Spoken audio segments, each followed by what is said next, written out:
नमस्ते। नमस्ते। स्वागत छ तपाईँलाई हाम्रो थाङ्का पेन्टिङ च्यानलको पोडकास्टमा। हजुरलाई पनि नमस्ते। हजुरलाई पनि धन्यवाद। सबैभन्दा पहिला तपाईँको परिचयबाट नै सुरु गरौँ। तपाईँको नाम र प्रोफेसन पेसाको बारेमा केही कुरा भन्नुहोस्। मेरो नाम चाहिँ पार्दन लामा हो। म थाङ्का पेसा गरेको चाहिँ लगभग 30 वर्ष जति हो। 30 वर्षको अनुभवमा चाहिँ थाङ्का पेसा भनेको चाहिँ तपाईँको यो कस्तो रहेछ भने यो बुद्धिज्ममा पर्दो रहेछ। यो बुद्धिज्ममा परेको हुनाले यो थाङ्का चाहिँ तपाईँको यो थाङ्का चित्रकला भनेको चाहिँ एउटा थाङ्का भनेको टिप्टिन भाषा हो। चित्रकला भनेको चाहिँ यो हाम्रो नेपाली भाषा हो। नेपालमा चलेको भाषा चाहिँ चित्रकला भन्ने रहेछ। यसको चाहिँ तपाईँको यो थाङ्का भनेको चाहिँ तिब्बतबाट चाहिँ सुरु भएको रहेछ। यो कसरी किन भयो भन्ने प्रश्नमा चाहिँ यो अब मलाई पनि त्यति सबै कुरा चाहिँ तपाईँको थाहा छैन। अब यो मैले बुझेको अनुसारले चाहिँ अब छोएको भाषाहरूमा चाहिँ तपाईँको थाङ्का भनेको चाहिँ तपाईँको एउटा चित्रकलामा पहिले चाहिँ तपाईँको एउटा देवताको रूपमा लियो भने देवता बुद्धिज्मको धर्म प्रचारको लागि लियो भने अहिले चाहिँ व्यवसायको रूपमा यसले चित्रकला भनेको हो। पहिले चाहिँ तपाईँको तिब्बतमा सुरु हुने बेलामा चाहिँ अब मूर्तिलाई चाहिँ बुद्ध भगवान्ले चाहिँ के भन्नुभएको रहेछ भने तपाईँको यो मूर्तिलाई चाहिँ हामी कहिले पनि दर्शन नगर्नु, मूर्तिलाई पूजा नगर्नु भनेको रहेछ। अनि फेरि पछि के आयो भने प्रचार गर्नको लागि एउटा मूर्तिलाई बनाउनु पऱ्यो। बुद्धिज्म प्रचार गर्नको लागि त मूर्ति नभयो भने प्रचारै नहुने भयो। त्यसैको लागि चाहिँ तपाईँको यो थाङ्का चित्रकला भनेको रहेछ। त्यसैले हामी तपाईँको एउटा व्यवसायको रूपमा लियो र अब यो देश विदेश परदेश सबै जानेर विश्वभरिमा फैलाउनको लागि चाहिँ थाङ्का चित्रकला चाहिँ तपाईँको एउटा व्यवसायको रूपमा लिएको रहेछ। मैले जानेको बुझेको चाहिँ यो हो। अनि अर्को कुरा चाहिँ थाङ्का चित्रकलाको अवधारणा पहिलोपटक कहाँबाट उत्पत्ति भएको? यो चाहिँ तिब्बतमै सुरु भएको। जब बुद्ध विश्वमा आउनुभयो, विश्व शान्तिको लागि आउनुभयो, त्यसपछि उहाँले चाहिँ यो उहाँ आउनुभयो र परिनिर्माण भइसकेपछि हो तिब्बतबाटै भनेर बुझिन्छ।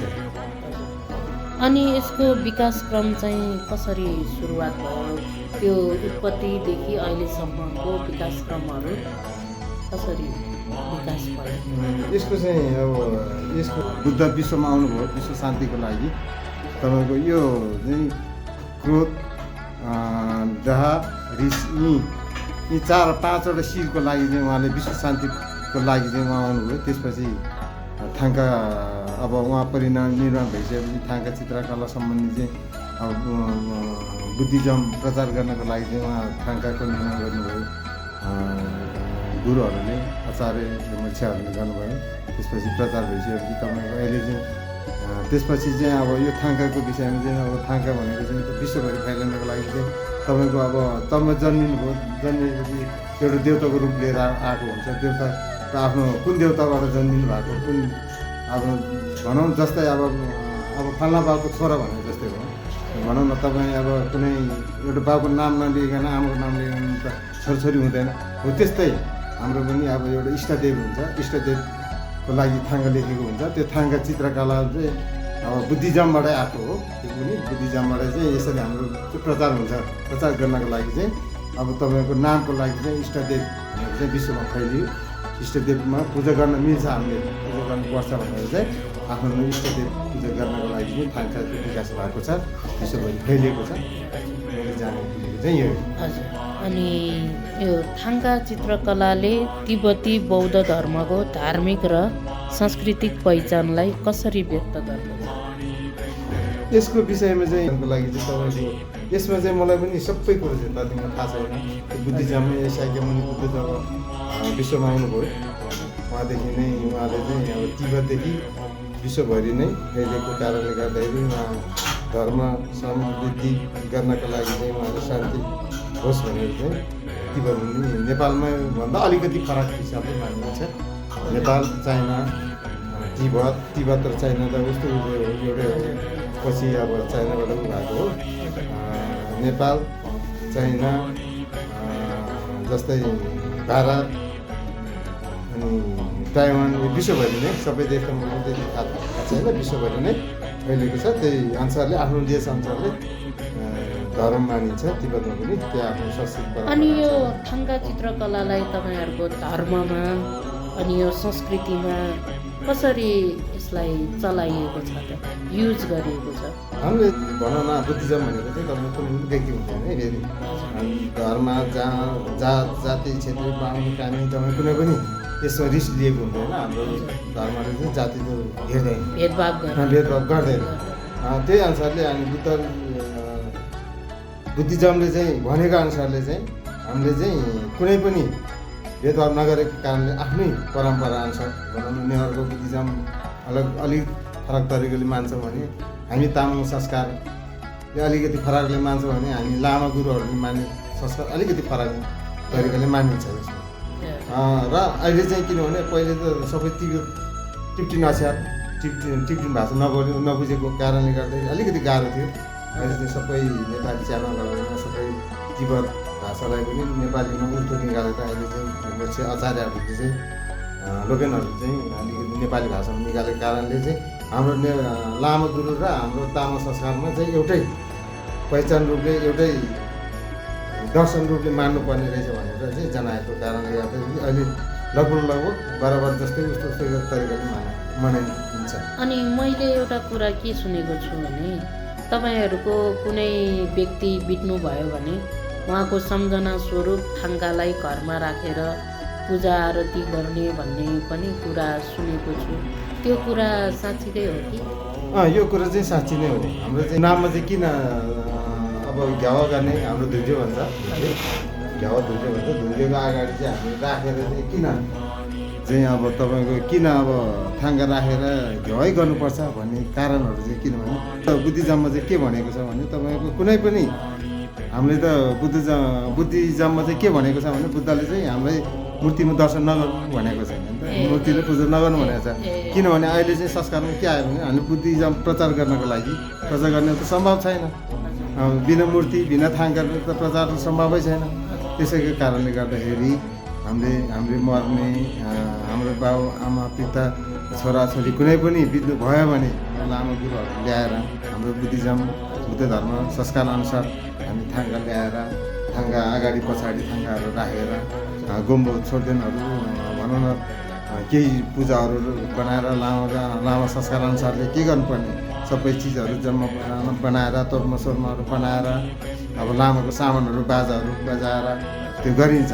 त्यो थाङ्गा राखेको कारण चाहिँ किनभने तपाईँको स्वयं बुद्ध भगवान आएर बसेको जस्तो अनुभव। जस्तै आफ्नो इष्टदेवहरू, आफ्नो इष्टदेव चेङ्ग्रिसी होला, होगन्ने होला, चेङ्ग्रिसी होला, बुद्ध होला, ग्रिन तारा होला, त्यो स्वयं आएर उहाँ बस्नु भएको देखोस्, स्वयं उसको सम्झनामा चाहिँ उहाँको भनौँ लामा बस्नु भएको छ, उहाँ स्वयं आएर बस्नु भएको जस्तो अनुभव होस् भनेर चाहिँ थाङ्गा राखेको हुन्छ। हाम्रो संस्कारमा के छ? अब अन्तिममा एउटा प्रश्न तपाईँलाई, थाङ्गा कला कहिल्यै नदेखेको वा अध्ययन नगरेको व्यक्तिलाई तपाईँ कसरी यो चित्रित थाङ्गाको परिचय गराउनुहुन्छ? यो थाङ्गा चित्रकलालाई कसरी परिचय गराउनुहुन्छ एउटा नयाँ मान्छेलाई? अब भनौँ न, अब थाङ्गा कहिले नदेख्ने थाङ्गा भनेको नामै नसुन्नेहरूले चाहिँ हामीले काशी आउनुहुन्छ, उहाँहरूले हेर्नुहुन्छ। थाङ्गा भनेको बुद्धिज्ममा चाहिँ तपाईँको मैले पनि बुद्धिज्मको धेरै अध्ययन त गरेको छैन, किनभने पढाइ अलिकति थोरै भएको कारणले हामीले त्यति अध्ययन त गरेको छैन। टिप्टिन भाषामा चाहिँ पढेको छ, टिप्टिन भाषा हामीले पुरै नबुझेको कारणले गर्दाखेरि अहिले बुझेको अनुसारले 30 वर्षको अनुभव, थाङ्गा लेखेको अनुभव कारणले गर्दाखेरि चाहिँ तपाईँको कहिले नदेख्नेहरूले चाहिँ हामी एउटा व्यवसायको रूपमा बुझाइन्छ र एउटा बुद्धिज्मको हिसाबले पनि बुझाइन्छ। बुद्धिज्म भनेको यस्तो हो, हाम्रो धर्म भनेको यस्तो हो। र हजुर, हामी एउटा व्यवसायमा हामीले यति सिप जाने भने हामीलाई यसरी फाइदा हुन्छ, यति घर व्यवसाय चलाइन्छ। यो थाङ्गा लेख्यो भने तपाईँको विश्वभरि फैलिन्छ, विश्वभरि फैलिन्छ, हाम्रो धर्म प्रचार हुने हो, शान्ति विश्व शान्ति हुने हो, त्यसरी बुझाइन्छ। र अनि एउटा रोजगारी पनि हो, रोजगारीको रूपले पनि व्यवसाय गरेको छ अहिले थाङ्गामा। अब एउटा पेसा पनि हो, रोजीरोटी पनि हो। त्यसैको कारणले गर्दाखेरि अब आफूले देखेर आफूले यो काम गरेर आफू सक्छ भने आफू घरमा पूजा पनि गर्न सकिन्छ। आफ्नो इष्टदेवहरूलाई सङ्घीय कुञ्जुसम भन्छ, तिनवटा देवताहरूलाई पूजा गर्न पनि सकिन्छ, इष्टदेवहरूलाई पूजा गरिन्छ। त्यो तिनवटा देवताहरूको नाम एउटा सङ्घीय भैरवी, फापाच्याङ्सी, पद्मसम्भव गुरुङ छ उहाँहरू, अनि एउटा बुद्ध र वैभवी र बुद्ध भनेको एउटै हो। फेरि बुद्धलाई चाहिँ वैभवी नै भनिन्छ। एउटा अब तपाईँको एउटा रातो फेस हुने, एउटा कालो फेस हुने देउता एउटै हो, बुद्ध नै हो। त्यसरी बुझाइन्छ। हजुरले समय दिनुभएकोमा धन्यवाद। अनि हजुरसँग पछि पनि यस्तै पोडकास्ट गरौँला। हुन्छ। अनि हजुरलाई यो कार्यक्रममा प्रस्तुत हुनु भएकोमा धेरै धन्यवाद। अब जानी नजानी बोलेको छ, यसमा अब कुनै गल्ती होला होइन। अब सबै ज्ञान प्राप्त हुँदैन मान्छेसँग, अब सबै बुझेर गरेको हुँदैन। अब कुनै ठाउँमा गल्ती होला, गल्तीमा यसो सुधारहरू सुन्नु होला।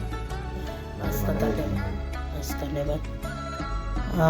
आजको यो पोडकास्ट यहीँ समाप्त गर्छौँ। पछि फेरि हामी अरू पोडकास्टहरू ल्याउनेछौँ। धन्यवाद।